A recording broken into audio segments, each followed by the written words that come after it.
On June 2, 2023, three trains collided in Balasore district in Odisha.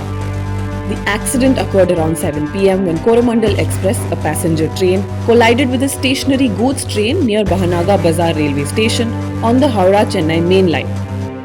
296 people were killed and more than 1,200 people were injured. An investigation by the Indian Express of case records obtained under the Right to Information Act show that as many as 841 pleas for higher compensation were filed before the Railway Claims Tribunals. The Indian Express reviewed the case records for these 841 pleas and found several telling takeaways. At least 90 victims who were injured told RCTs that they did not receive a single rupee in compensation either from the railways or their state governments. All of them were granted relief by the tribunals. In all, the railways did not grant ex gratia to 232 injured and the family of an Odisha resident who died.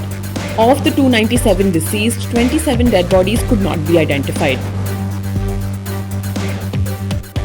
In at least 215 cases of injuries, the railways questioned the involvement of victims in the accident during RCT proceedings and demanded proof of travel.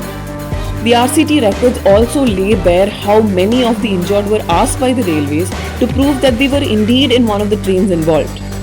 176 sustained grievous injuries, 459 people had simple injuries, and 170 people were given first aid in the accident. And in at least 450 cases, about 70% in this category, the injuries sustained did not qualify under the compensation law followed by the RCTs. This means that due to the absence of a proper definition of injuries, such as mental trauma and pain, most of the affected received less compensation than what they had sought from the tribunals. The Ministry of Railways did not respond to a request for comment from the Indian Express and a separate questionnaire detailing the key findings of this newspaper.